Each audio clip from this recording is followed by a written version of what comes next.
Pertanyaan pertama adalah, apa kaitan memakai jas dengan kelangkaan listrik?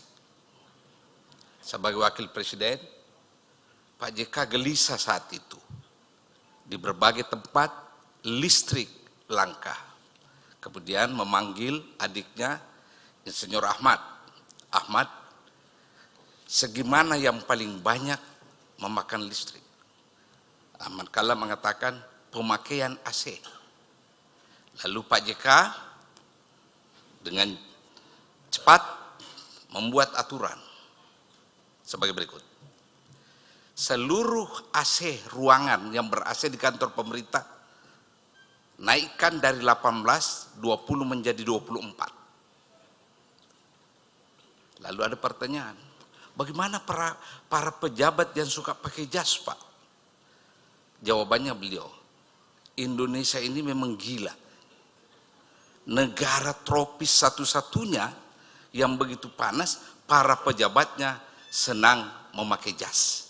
Dan sejak itu keluar perintah, wahai para pejabat seluruh Indonesia, jangan pakai jas di kantor.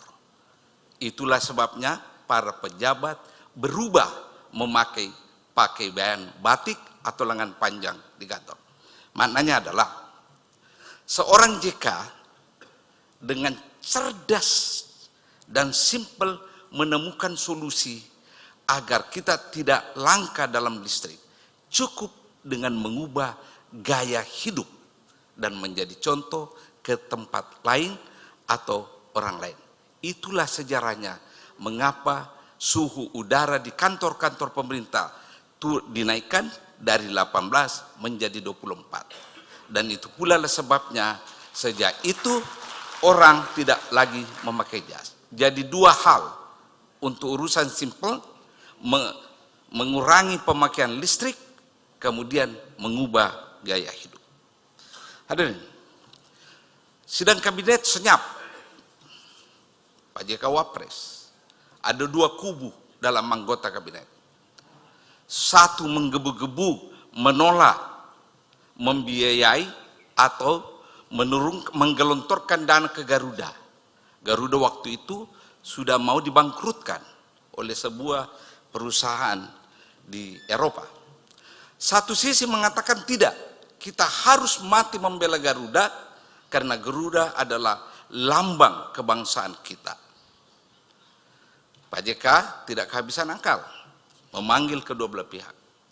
Oke, Anda Menteri Keuangan benar juga, Anda benar juga. Begini caranya, panggilkan saya pihak yang yang mewajibkan Garuda membayar sekarang juga. Oh maaf Wapres, kami sudah nego begitu lama, tapi tidak ada hasilnya. Mereka ngotot untuk dibayar sekarang juga, kalau tidak kita akan dipersoalkan secara hukum. Panggil orangnya, saya mau bicara, kata Pak JK. Singkat kata, pihak tempat Garuda menunggak datang ke Pak JK. Pak JK mengatakan, oke, pesawat negeri saya ini bermasalah dengan Anda, tapi Anda juga penuh masalah. Apa Pak Wapres? Gini, kalau kamu memaksa saya, bangsa saya, membayar sekarang juga, saya juga akan mengatakan kepada dunia dan perusahaanmu bisa bangkrut. Ketika transaksi antara perusahaanmu dan Garuda, pasti ada hengki-pengki di situ. Dan saya akan buka. Harga pasar berbeda dengan harga yang Garuda bayar. Terserah saudara, mau saya buka ini atau negosiasi, kita tunda dulu pembayaran, kata Pak JK. Jawaban dari sana, win-win solution Pak. Kita tunda saja dulu. Maknanya ini adalah ada courage, keberanian dari seorang JK dengan kecerdasan mencari rumusan dan solusi, yakni menemukan juga kesalahan perusahaan asing itu. Begitulah cara JK. Bapak-bapak dan ibu-ibu, kalau kita melihat keberanian seorang JK, kita bagi tiga ini. Berani dalam berucap, Kedua, berani dalam mengambil posisi. Dan tiga, berani dalam mengambil kebijakan. Kita mulai. Ketika Poson dan Ambon berantem, Kristen versus Muslim, Pak JK tengah malam, Hamid, besok kau jumpa pers. Katakan, baik Kristen maupun Islam, dua-duanya masuk neraka. Karena iklannya kalau Kristen mengatakan membunuh Islam, masuk surga, Islam mengatakan membunuh Kristen, masuk Islam. Pak JK mengatakan dua-dua masuk neraka. Kenapa bisa, Pak? Dia bilang, kamu bilang bahwa tidak ada agama menyuruh umatnya saling membunuh. Itu. Saya tanya Pak JK, ya Bapak lah, Bapak kan Menko, saya ini bukan siapa-siapa. Hamid, kau lakukan saja itu. Saya penasaran, kenapa bukan beliau? Dia jawab, Hamid, kalau saya ucapkan itu dan ada serangan, matilah ini upaya mendamaikan itu. Tapi kalau saya, Pak, gimana? Loh, kalau kamu disalahkan orang, saya ambil alih. Hamid itu salah ucap, kata Pak JK. Jadi, lalu saya bilang, Bapak jadikan saya kelinci percobaan. Jawabannya, terima nasibmu sebagai anak buah. Hadirin yang saya hormati, coba kita lihat posisi. Dari dulu Pak JK kalau mengambil posisi dan sikap sama aja, sebelum jadi pejabat dan pada saat menjabat dan setelah menjabat. Coba kita lihat. Ketika dia masih pengusaha di sini, sudah aktivis Golkar, bahkan sudah jadi anggota MPR. Waktu menjelang pemilu, Pak JK berteriak, Sulsel jangan 90 lebih persen Golkar menang, turunkan menjadi 65 atau 70. Geger seluruh Indonesia. Datang tim dari Partai Golkar, mengatakan kepada Pak JK, dipimpin oleh Andi Mukhtar waktu itu, mungkin Pak JK salah ucap atau pers salah kutip ya Pak. Bapak menginginkan perolehan Golkar dalam pemilu mendatang bukan 90% tapi 60 atau 70. Oh, saya tidak salah ucap, pers tidak salah kutip. Itu benar. Loh, kenapa Pak JK? Kalau kita menangkan terus Golkar di sini, pemerintah pusat tidak akan pernah memperhatikan Sulsel. Tapi coba kita bundurkan sedikit itu, pasti dia akan melirik, membangun jembatan, membangun perumahan, dan sebagainya. Itulah gaya Pak JK. Jadi itu jauh sebelumnya, sebelum jadi pejabat. Sikap itu sudah jelas, determinasinya tinggi. Tetapi itu dengan kecerdasan kan, tidak mungkin berani. Karena kecerdasannya untuk melihat pembangunan ekonomi Sulsel. Jadi determinasi dengan kecerdasan. Hadirin yang saya hormati. Pernah juga ada masa ketika transisi Orde Baru ke reformasi, beliau anggota MPR. Berbusa-busa seluruh anggota MPR di DPR, MPR, beliau itu anggota PAH 1. Kita harus menyelenggarakan pemilu dan demokrasi. Pak JK mewakili utusan daerah, simpel sekali. Kita utusan daerah tidak perlu memfokuskan itu semua. Yang kita butuhkan otonomi daerah. Otonomi daerah. Karena dengan daerah yang otonom, segalanya jadi selesai, kata Pak JK. Dan itulah yang menjadi cikal bakal dibuatnya TAP MPR tentang otonomi daerah, kemudian Undang-Undang nomor berapa tahun 1999 tentang otonomi daerah. Andaikan tidak ada Pak JK waktu itu, maka bapak-bapak, para bupati, gubernur, insya Allah belum mandiri di daerah Pak. Itu Pak JK. Hadirin yang terhormat, suatu saat saya didatangi partai politik. Pak Hamid, tolong sampaikan JK. partai kami ingin calonkan beliau sebagai presiden. Saya sampaikan. Beliau tidak balas. Berkali-kali orang ini menghubungi saya, akhirnya beliau memecah kesunyian. Hamid, kalau saya dicalonkan partai itu berarti saya harus menandatangani fakta perjanjian saya pindah partai ke situ. Mukaku di mana, Hamid? Saya ini mantan ketua umum partai Golkar. Dan karena itu beliau menolak tawaran itu. Pesannya adalah konsistensi dalam hidup itu sangat penting. Dan akhirnya beliau tetap menjadi wapres periode berikutnya. Bapak-bapak dan ibu-ibu, ini sudah pernah saya kemukakan. Ketika menyelesaikan Ambon, berangkat dari Ambon ke Jakarta di atas pesawat, beliau mengatakan, Hamid, begitu kau mendarat, telepon istrimu, kau tidak pulang ke rumah dulu. Ada apa, Pak? Diam aja. Itu malam. Tiba di Jakarta, Hamid, telepon istrimu. Kita mau kemana, Pak? Kau diam saja. Jadi kami berdua tiba sekitar jam 9.30 malam di daerah Kemang, itu rumah adiknya beliau, Ahmad Kalla. Begitu saya masuk, di pintu dua pria bersorban pakai gamis menanti di pintu. Masuk, ada dua lagi berdiri di pintu. Tadi gerbang pintu, terus ada dua di sofa yang mau berunding dengan Pak JK. Waktu itu ada Pak Ahmad Kalla. Begitu duduk, Pak JK mengatakan, saya capek ini, saya mau damaikan Ambon. Satu di antara orang di pintu tadi bungkuk. Saya lihat ada pedang panjang di kakinya. Itulah Laskar Jihad. Terus Pak JK berbisik, Hamid, kau diam saja. Jangan kau bicara kalau saya tidak perintahkan. Saya diam, duduk manis. Apalagi saya lihat pedang, tentu saya takut kan. Nah, Pak JK cara, saudara, saya mau damaikan Ambon. Saya tidak menginginkan ada saudara-saudaramu saling membantai karena keyakinan. Tidak boleh.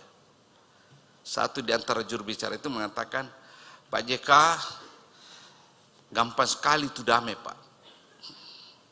Gampang. Tapi ini susahnya, Pak, karena Bapak harus mengerti aspirasi Islam. Pak JK langsung pukul meja. Prak. Jangan kau pernah ajari saya tentang apa itu Islam dan praktek Islam. Berapa orang kau kasih naik haji? Berapa anak yatim kau pelihara? Berapa orang kau sekolahkan? Berapa masjid kau bangun? Jangan lakukan itu. Dan dalam Islam yang susah itu perang. Karena ada persyaratannya kan? Tidak boleh bunuh ini, tidak boleh. Dalam Islam damai itu paling gampang. 5 kali sehari. Assalamualaikum, assalamualaikum dalam sembahyang. Itu salam damai. Terus Pak JK bilang, kamu mau ikut damai atau tidak? Saya mau damaikan Ambon. Pilihanmu itu. Pulanglah kita.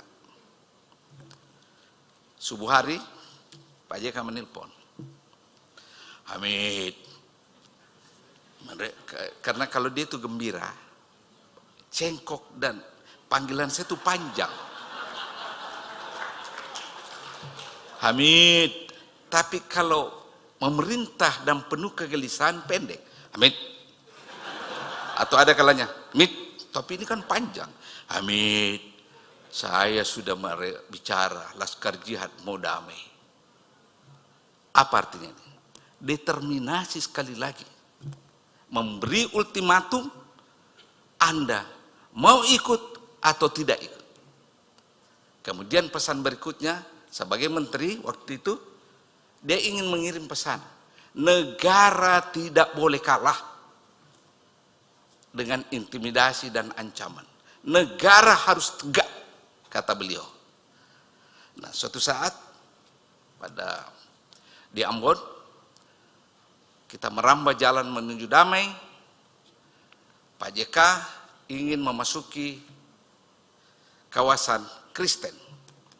Almarhum Gubernur Ambon waktu itu, Maluku, Saleh Latukonsina datang berbisik ke saya. Pak Hamid, tolong beritahu Pak Melko, jangan ke sana. Kami ini sudah 6 bulan tidak berani ke sana. Ya saya bisiki Pak JK. Pak, sudahlah Hamid, sudahlah kita ke sana. Kemudian ada kompromi. Pengamanan, boleh Pak Menteri, tapi kita kirim dulu penembak mahir menjaga Bapak. Tidak ada penembak mahir di sini, saya mau ke sana, jangan. Kemudian mau dikawal mobil keamanan, beliau juga tidak mau. Akhirnya kami berangkat dengan 2 mobil Kijang.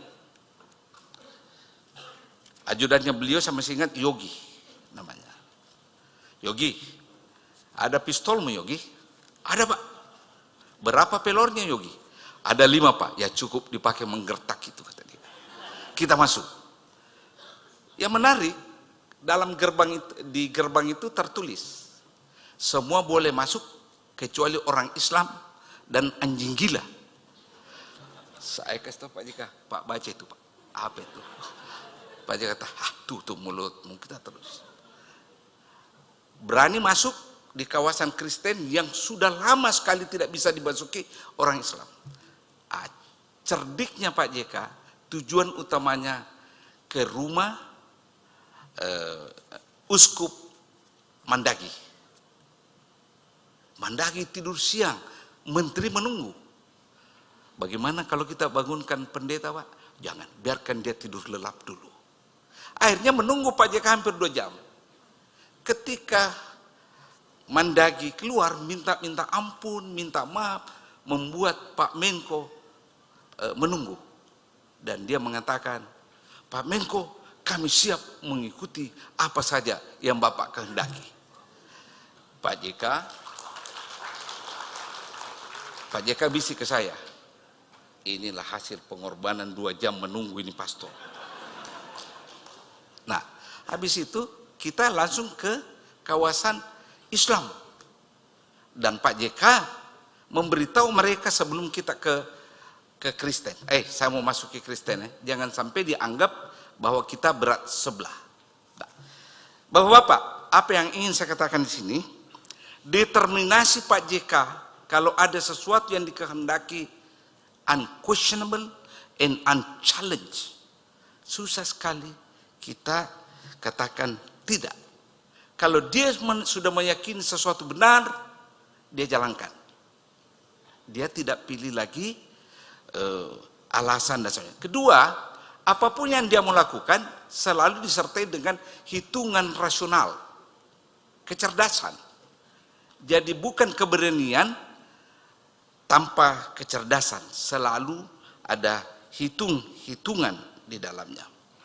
Nah, coba kita lihat kebijakan Pak JK. Itu tadi sikap, sekarang kebijakan. Ibu-ibu harus berterima kasih ke Pak JK. Benar. Apa itu? Ketika beliau melihat APBN kita banyak tergerus dengan minyak tanah kan? Ibu-ibu memasak. Pak JK dengan akal rasionya yang sangat matematis menghitung berapa persen APBN kita mensubsidi minyak tanah. Lalu beliau mengambil kesimpulan, enggak, kita harus ubah ini minyak tanah. Itulah lahir gas yang ibu-ibu pakai di rumah kan. Terus Pak JK bilang, ibu-ibu ini Hamid harus terima kasih ke saya. Dengan mengubah minyak tanah ke gas, ibu-ibu tidak perlu harus cuci muka karena kotor itu minyak tanah. Ada persoalan, bagaimana ini mengubah ini kompor menjadi tabung gas. Beliau minta uang ke Menteri Keuangan. Menteri Keuangan, waduh begini, begitu, begini. Ya di mana-mana Menteri Keuangan kan pelit. Ya beliau mengatakan, ya terserah. Kalau kau kasih saya uang beli tabung, maka hasilnya lebih banyak savingmu ke depan. Itulah kisahnya tabung gas Pak. Yang masalah adalah warna. Mau dikasih kuning, beliau ketua Golkar. Oh, enggak enak Alamin. Mau dikasih merah, PDIP. Mau dikasih biru tua, wah ini Demokrat, ya kan? Mau dikasih putih, itulah PKS. Jadi terjadi pertentangan. Akhirnya beliau cari warna Hamid, bukan ke saya, cari warna yang tidak ada asosiasinya dengan warna partai politik. Itulah warna yang hijau-hijau sekarang, Bu. Semua itu. Itu pertimbangan politik itu. Nah, Bapak-bapak dan Ibu yang saya hormati, kedua, kebijakan. Kita baru beberapa bulan menjadi kabinet ini. Pak JK ngotot naikkan harga BBM. Semua takut, termasuk Pak SBY. Karena baru naik kan. Sementara beban anggaran semakin membludak. Pak JK ngotot naikkan BBM. Wah, Menteri, hati-hati Pak Wapres. Ini kan menjelang Ramadan ini orang nanti mengamuk. BBM naik kan? Dengan kecerdasannya menjawab sangat lugas. Kalau kita naikkan bulan Ramadan, pasti tidak ada yang ngamuk. Karena orang puasa dilarang marah kalau puasa. Nah, itu. Makanya itu. Terus ada lagi, Pak, kalau setelah Ramadan bagaimana? Nanti orang ngamuk. Kalau setelah Ramadan itu sudah sekian minggu, orang sudah lupa naik itu harga. Nah, ada lagi alasannya Pak JK. Setelah bulan puasa itu musim hujan. Tidak ada mahasiswa yang turun demo itu kalau hujan. Masing-masing menyelamatkan diri. Itulah. Pertama kali dalam sejarah menaikkan harga BBM berkat kepiawaian mencari alasan 120%.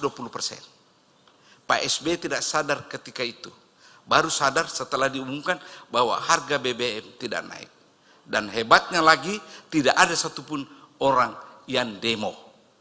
Itu karena pemilihan timing yang tepat dengan alasan yang jelas.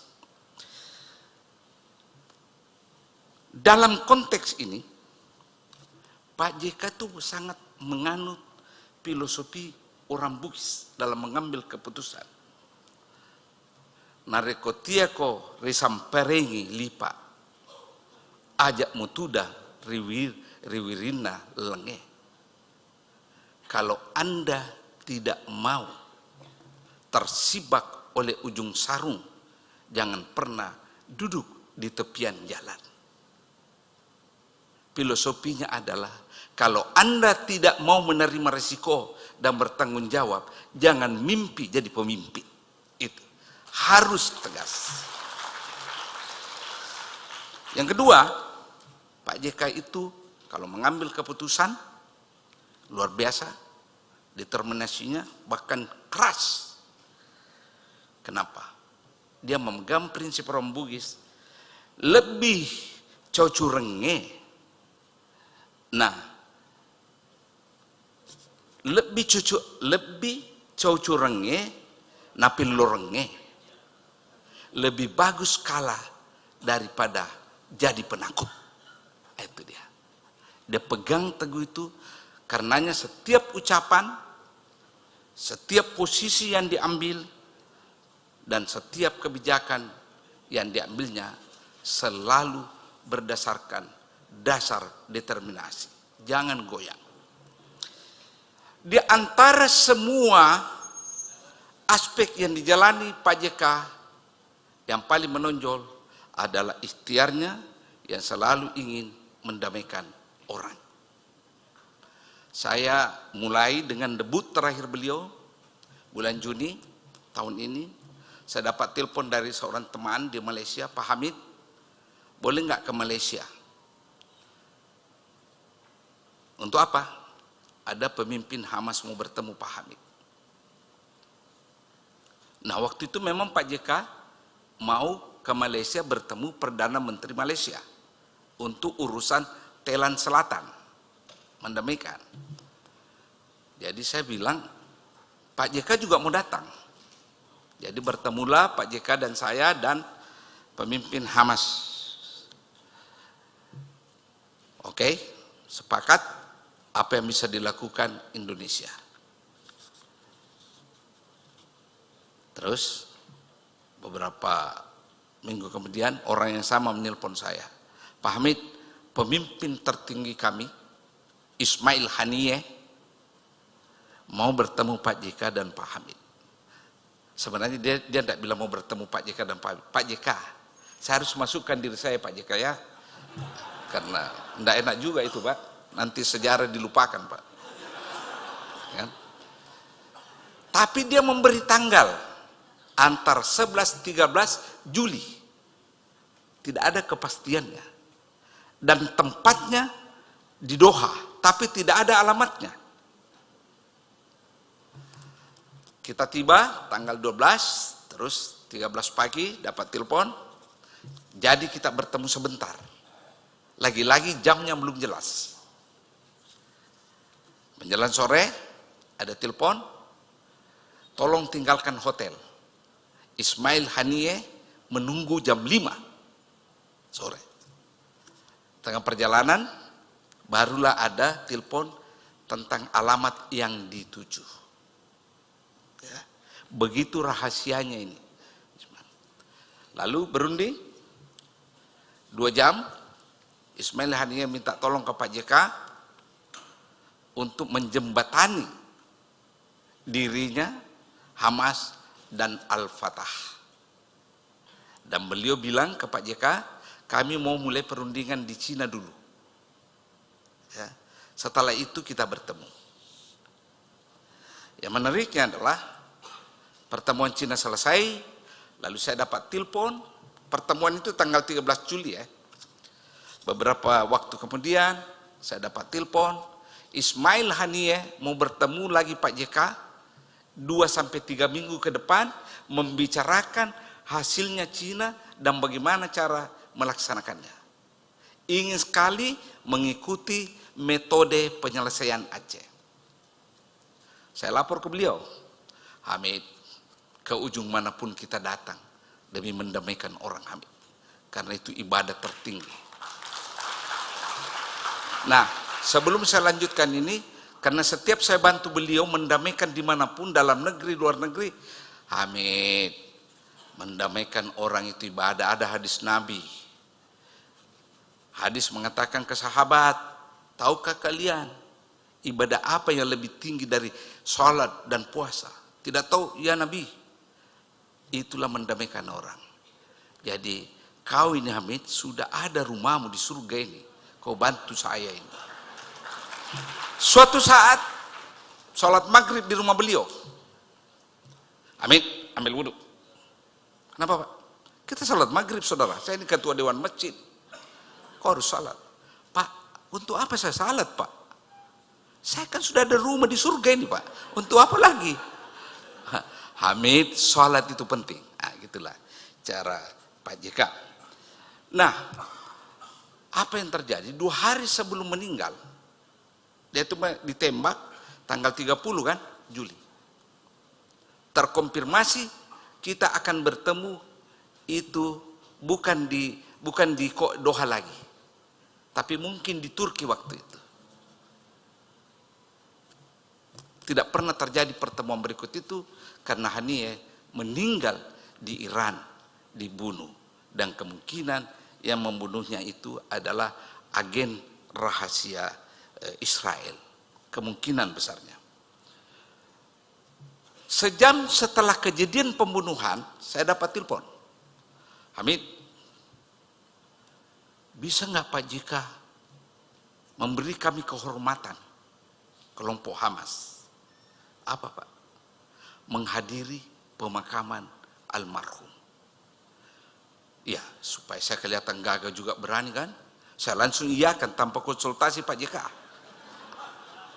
Karena kalau toh saya konsultasikan, jawabannya tetap sama. Ayo kita pergi demi sahabat. Nah, itu. Saya beritahu beliau, kita berangkat sore langsung kita pergi. ke Doha menghadiri pemakamannya. Dan itu ternyata mengubah landscape pandangan orang tentang ukhuwah Islamiyah dan pertemanan. Itulah JK. Dia siap menanggung resikonya demi prinsip yang dia pegangnya. Bagaimana kita selalu berikhtiar untuk mendamaikan orang. Pernah ada masa kami bolak-balik Afghanistan sampai beliau diserang. Pak JK itu Taliban, ekstremis dan fundamentalis. Jawabannya sederhana. Aku tidak peduli itu semua. Saya mau damaikan antara pemerintah Afghanistan dan kelompok Taliban. Negara pertama yang dikunjungi itu Ghani Baradar, pemimpin Taliban, setelah dikeluarkan dari penjara dan dicabut larangan travelingnya oleh PBB, itu adalah Indonesia. Dan sekarang orang ini menjadi Perdana Menteri, Wakil Perdana Menteri. Semua pemimpin Taliban yang berkuasa sekarang ini adalah temannya Pak JK. Karena mereka datang untuk didamaikan bolak-balik dan semua dibiayai oleh Pak JK. Hadirin yang terhormat, dalam segala langkah Pak JK mendamaikan orang, apakah domestik dalam negeri, di luar negeri, Thailand, Afghanistan, macam-macam, itu dibiayai oleh beliau sendiri. Kekayaannya dipakai oleh beliau. Dan di semua ikhtiar ini ada wanita mulia di sisinya, Ibu Yusuf Kalla, bendahara. Caranya itu Pak JK kalau minta uang untuk membiayai misi saya, tidak panjang. Atau mama, ini anu kasih dulu uang. Ya. Jadi Ibu Ida itu adalah bendahara perdamaian.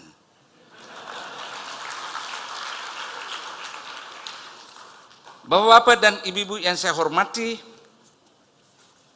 kalau kita bertanya sekali lagi, di mana prinsip 4 etos ini terhadap diri seorang JK, semuanya terpenuhi. Dia berani mengambil tindakan karena dia jujur. Kejujurannya disempurnakan oleh kecerdasannya, amat cengennya untuk mencari solusi terhadap persoalan yang dihadapinya. Dan bagaimana melaksanakan keinginan dan idenya, dia biayai sendiri. Asogirena napake untuk kepentinganna kau megae. Ya. Pak JK, saya juga pintar pidato bahasa Bugis ini Pak, melebihi Douglas ini. Ya kan? Hadirin yang saya hormati, saya ingin menutup pembicaraan saya dengan mengutip Bishop Fulton John Shell. Dia mengatakan begini, peace is not a passive but an active virtue. Perdamaian bukan kebajikan pasif, tapi kebajikan aktif. Our Lord never said, blessed are the peaceful, but blessed are the peacemakers. Kata bishop ini, Tuhan tidak pernah berkata, kita bless, kita bahagiakan perdamaian. Tetapi orang yang mendamaikan orang lain itulah yang hidupnya bahagia. Pak Yusuf Kalla.